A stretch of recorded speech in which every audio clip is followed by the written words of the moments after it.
সিরিয়ার রাজধানী দামেস্কের কাছে গণকবরে অন্তত 1 লাখ মরদেহের সন্ধান পাওয়ার দাবি করেছে যুক্তরাষ্ট্র ভিত্তিক অ্যাডভোকেসি সংস্থা Syrian emergency task force. Bashar al Assad সরকারের শাসনামলে এদেরকে হত্যা করা হয় বলেও জানায় সংস্থাটি।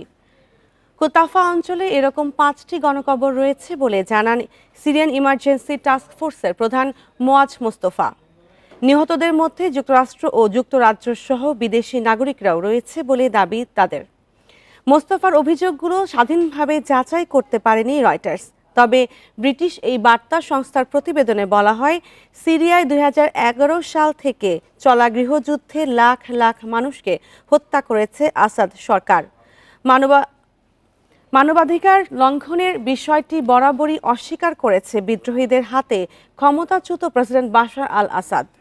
সমালোচনাকারীদের চরমপন্থী আখ্যা দিয়েছেন তিনি।